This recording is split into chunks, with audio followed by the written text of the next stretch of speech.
요즘 들어 주변에서 이제 나도 은퇴가 멀지 않았구나 하고 한숨 쉬는 분들이 꽤 많아졌어요.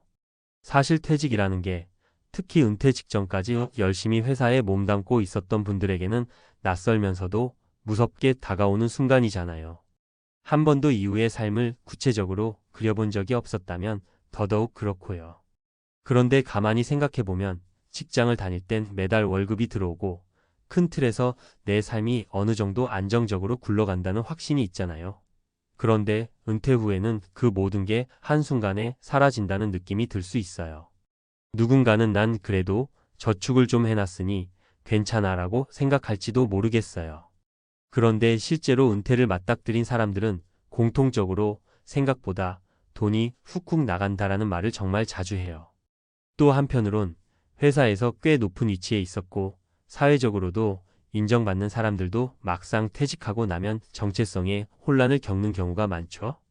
내가 누구지? 지금까지 내 역할은 뭐였고 앞으로 뭘 해야 하지? 이런 고민이 한꺼번에 몰려오니까요. 오늘은 그런 고민을 조금 더 구체적으로 들여다보려고 해요.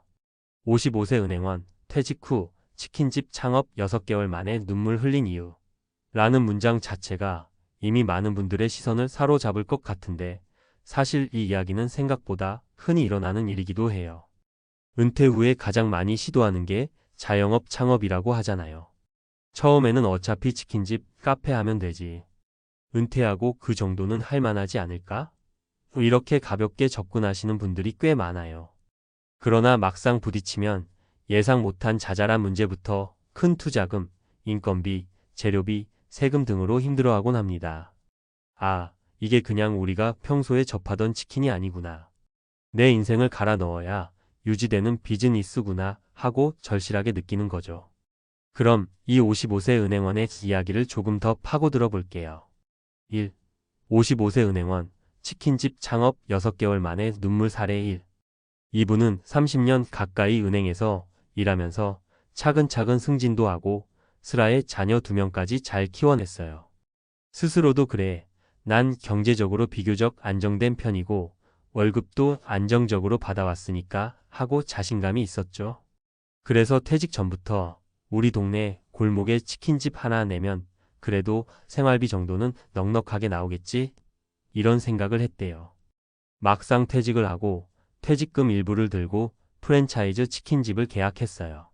사실 그는 금융 전문가였지만 외식업 쪽은 거의 모르던 상태였어요. 문제는 창업 시작부터 여기저기서 예상 외의 비용이 쏟아지기 시작했다는 거예요. 가맹비니, 인테리어 비용이니, 주방 시설비나 원재료비 등등. 내가 지금까지 다니던 은행 월급 몇 달치가 그냥 한 번에 다 나가는구나 싶더래요. 그래도 정신 바짝 차려서 이왕 시작한 거 잘해보자고 마음먹고 운영을 시작했죠. 그런데 시작부터 만만치가 않았어요. 생각보다 골목 상권이 포화 상태라 매출이 기대에 훨씬 못 미쳤죠. 월세, 인건비, 재료비를 제하고 나니 적자가 이어졌고요. 겨우 6개월 만에 이거 빚만 늘어나는 거 아닐까? 라는 생각이 들면서 매일 밤 잠이 안 오기 시작했대요. 가장 속상했던 건 은행에서 일할 땐 자존감도 있었고 가족들도 든든해했는데 이제는 내 자신이 한없이 초라해 보이기까지 한다는 거죠.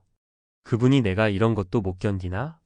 싶으면서 울컥 눈물이 났다고 해요. 한참 인생을 불태워온 직장에서 배웠던 경험과 지식이 퇴직 후에는 새롭게 시작하는 자영업엔 거의 적용되지 않는다는 게 그를 절망하게 했습니다. 이 이야기를 듣다 보면 은퇴 준비가 정말 단순히 돈 문제만은 아니라는 걸 느끼게 돼요. 은퇴 이후 내가 어떤 일을 할 건지, 그 일은 내 성향과 잘 맞는지, 초보자로서 어떤 어려움을 겪을 수 있을지 등등 구체적으로 시뮬레이션을 해보지 않으면 누구나 같은 상황에 봉착할 수 있다는 거죠. 2. 60세 공무원 출신, 자식 유학 보내느라 퇴직금 바닥난 이야기 사례 2. 두 번째 사례는 60세 공무원으로 정년 퇴직하신 분인데 자녀 유학 비용으로 거의 모든 퇴직금을 쏟아부으면서 시작된 이야기예요. 평생 공무원으로 성실히 근무하셨고 정년 보장도 있었지만 정작 은퇴 후 내가 어떻게 살아갈지에 대한 고민은 깊이 못 해봤대요. 자녀가 고등학교 때부터 유학을 보내고 싶어 했고 본인도 평생 공무원 월급 모은 게 있고 나름 퇴직금도 꽤 나오니 괜찮겠지라고 생각했대요. 문제는 막상 자녀가 해외 대학에 진학하고 나니 집안에서 예상한 비용보다 훨씬 더 많은 학비와 생활비가 필요했다는 겁니다.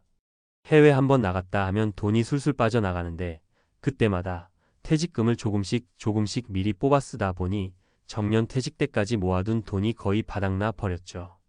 정년 퇴직한 날 온전히 내 손에 들어온 현금이 몇백만 원뿐이 없었는데 그 돈으로는 앞으로의 생활비도 해결하기 힘들었던 거예요. 결국 은퇴하자마자 또 아르바이트 자리를 알아봐야 했죠. 평생을 성실히 일했는데 나중에 이렇게 될 줄은 몰랐다라는 얘기를 하면서 참 많이 우시더라고요. 이 사례를 보면 은퇴 준비를 할 때 진짜 중요한 건 내가 어떤 상황에 놓일지를 구체적으로 예측하고 여러 시나리오에 대비하는 것임을 깨닫게 돼요. 자녀 교육, 가족들의 건강 상태, 앞으로의 주거 비용 등등. 이 모든 변수를 생각보다 구체적으로 짜놓지 않으면 정년 퇴직이 축복이 아니라 또 다른 재정적 위기가 될 수도 있다는 거죠. 3. 48세 IT 과장, 명퇴 후 갑작스러운 스타트업 도전의 쓴맛 사례 3. 세 번째 사례는 조금 젊은 케이스인데 요즘 대기업도 50세 전후로 명예퇴직 권유를 많이 하잖아요. 48세의 대기업 IT 부서에서 과장으로 근무하던 분이 명예퇴직을 하면서 주변 친구들과 스타트업을 시작했어요. 처음에는 기술력 있고 아이디어도 참신했으니 펀딩도 받고 정부 지원 사업도 있으니 해볼 만하지 않을까? 라고 가볍게 생각했죠.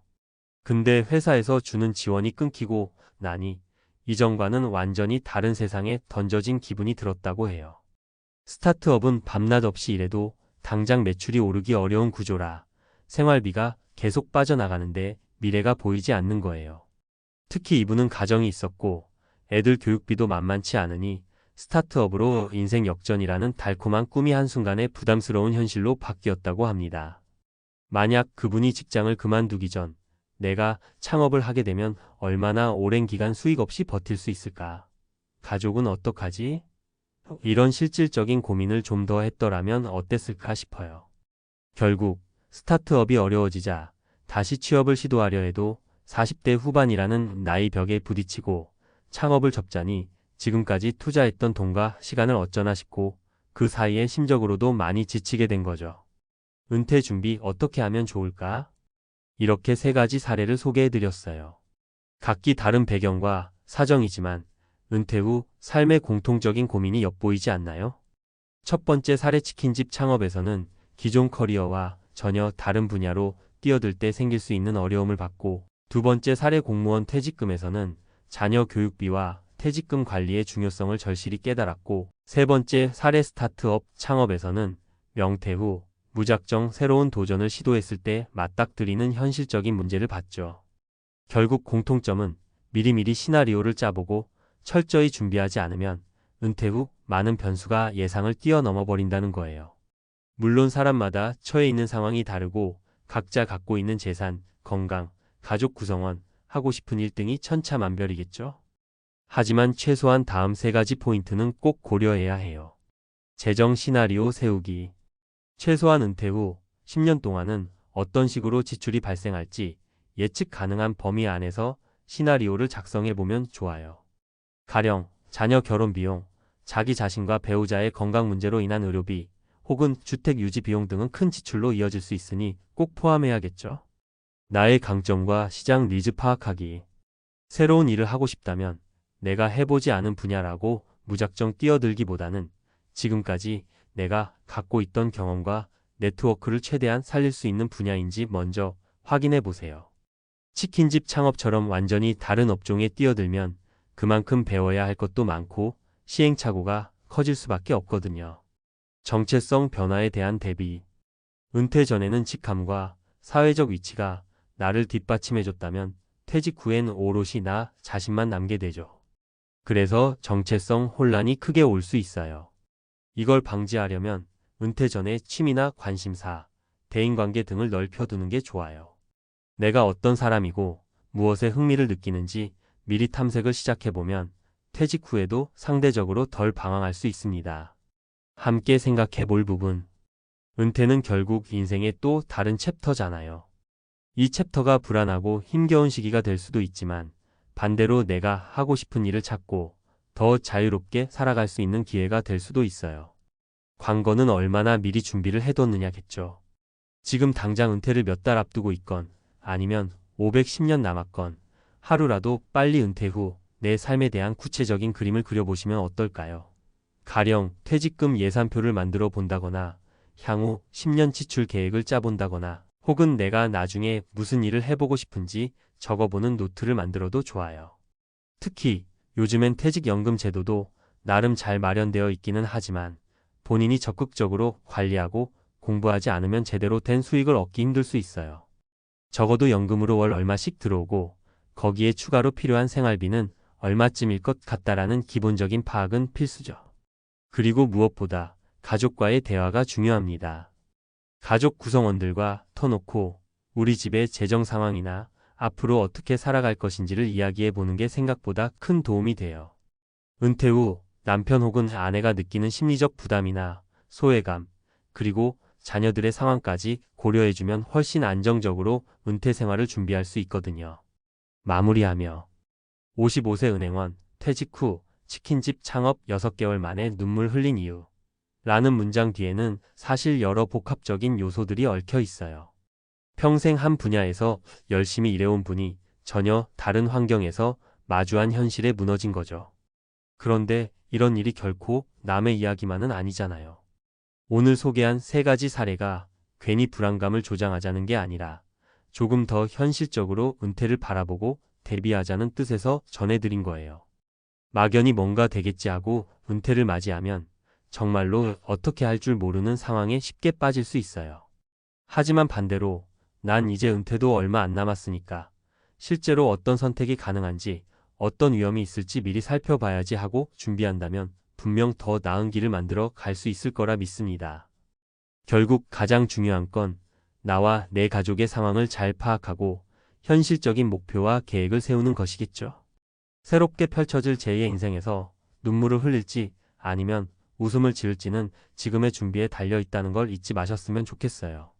이 글이 은퇴를 앞두고 고민하시는 분들에게 조금이라도 도움이 되길 바라며 혹시라도 이미 은퇴하고 힘들어하시는 분들에게는 다시 한번 시작할 수 있다는 작은 용기가 되면 좋겠습니다. 정말 누구나 새로운 길을 만들 수 있으니까요.